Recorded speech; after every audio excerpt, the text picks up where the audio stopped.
story that I came upon recently, and I am obsessed with it now. It's my favourite one so far. I found it in a book called The Enchanted Bay, which is a collection of folk tales that were collected by Ernie O'Malley. Ernie O'Malley was a revolutionary. He fought in several of Ireland's revolutionary battles. He was also a revolutionary historian and a poet. But he also collected folklore, which I didn't know until recently. This book was edited by his son Cormac. And there's two versions of the same story in there about a trans man who gets revenge for the murder of his family. I got very kind of sucked into this story, so I went looking to see if there were other versions. I went looking through the National Folklore Collection, and I'm still looking through it. I found another version there last week, but I've so far found another, I think, 4 versions of the story, and in 3 of them so far, the child, the person who goes on to take revenge for their family, is a trans man.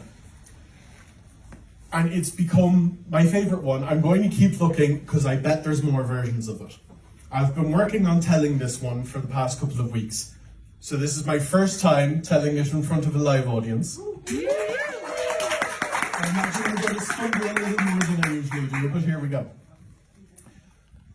So long ago, before we forgot, the O'Malleys had been driven to extinction by the O'Mullawills. The O'Mullawills, each member of their family, had a single eye in the centre of their forehead. And anything that eye envied would burn and wither and melt beneath its gaze. The O'Mullawills were fierce fighters, fierce warriors, terrible guerriers altogether. And they had a great hatred for the O'Malleys. And so they scattered throughout the countryside and they chased down every male member of the O'Malley family. And they killed every O'Malley boy or man they found, on sight, without mercy, without hesitation. One O'Malley man they killed, he was married to an O'Flaherty woman. And of course, this was back in the day, when people still kept the old traditions and women held on to their surname when they married instead of this modern nonsense of taking their husbands. But the O'Mullawills saw this O'Flaherty woman was pregnant. So they left a guard to watch and see how her child would be born.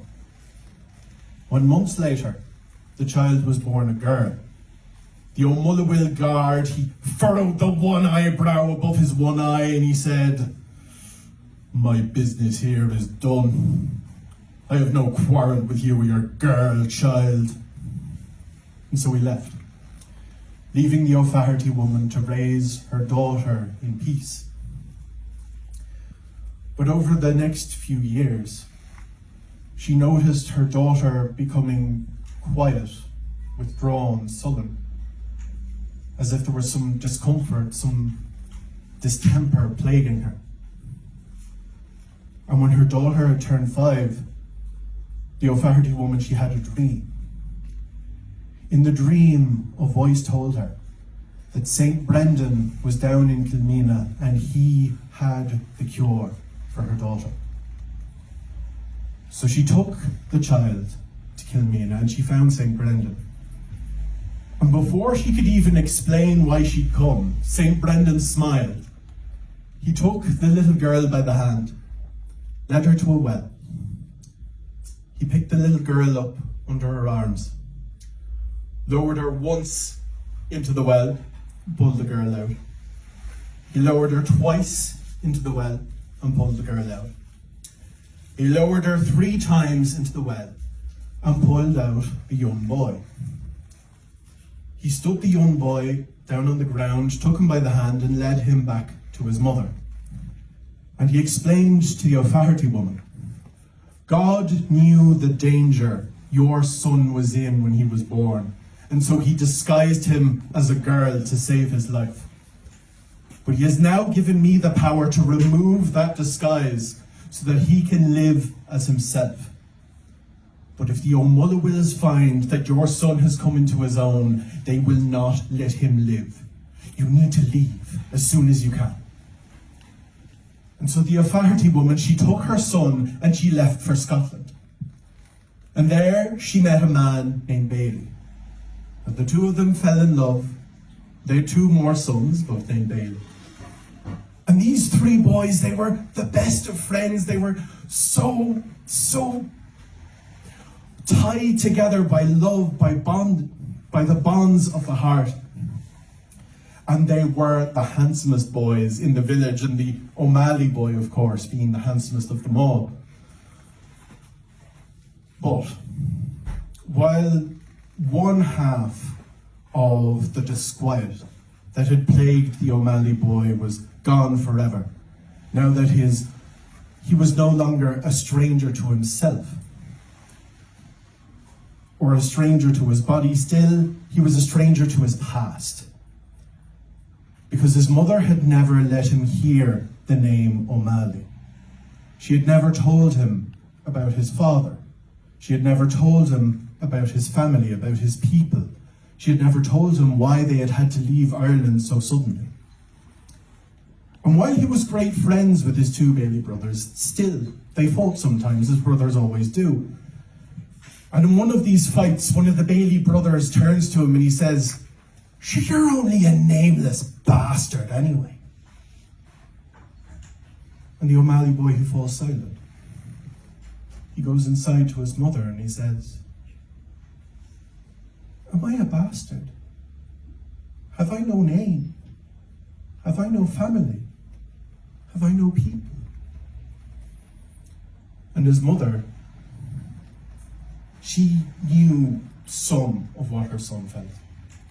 She knew her family, she knew where she came from, but having had to uproot herself so suddenly, she still felt some of that loss, some of that disconnection, some of that rootlessness. So she told her son everything. Everything about his name, about his father, about his family, and how they were destroyed by the O'Mullawills. And for the boy, this was bittersweet. On the one hand, he felt a sense of connection, finally. He could feel this long history stretching out behind him where before was only his shadow. But at the same time, he felt the hurt. The hurt of what had been done to his family, of what had been done to his father. And he swore he would return to Ireland and make everything right again. Now, overhearing this, his two Bailey brothers, they made a note themselves that they would go with their brother and not return to Scotland until his family had been restored. So the three brothers, they travelled to Ireland. They went looking throughout the land for the remaining members of the O'Malley family. And of course, the O'Mullawills had killed every man and boy of the name O'Malley. So all that was left were the girls and the women. These three brothers, they rallied an army of the O'Malley women. Together, they all threw down the O'Mullawill family, cast them out of the country, destroyed their fort. And the two Bailey brothers both changed their names to O'Malley. And now every O'Malley in the country is descended from one of those three brothers. Now, I like that story for a lot of reasons. It does a lot of things. It does, first of all, the main character is a trans man. Second of all, found family. I love found family. And third, army of women. Fantastic, wonderful. I absolutely adore that. But also, St. Brendan has such a strong claim to being the patron saint of trans youth as a result of that. Like, if you look at St. Lucia, who is the patron saint of eyesight. She's the patron saint of eyesight because her name means light. That's nonsense. That's the most tenuous connection I can think of. St. Brendan trans somebody's gender. He should be a saint of transness in some description. How many of you are familiar with the concept of a folk saint? Okay, we've got a few. For the rest of you, a folk saint is when people believe in a saint and believe in like a saint representing certain things, despite what the church says, despite what the clergy says. They don't need permission from the clergy, they don't need permission from the church. They believe it themselves.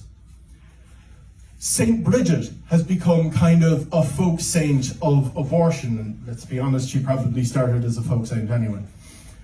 But Saint Brendan, I think we can make him a folk saint. We can take him and make him ours. Regardless of what the church thinks or what the church wants, we can make him our own.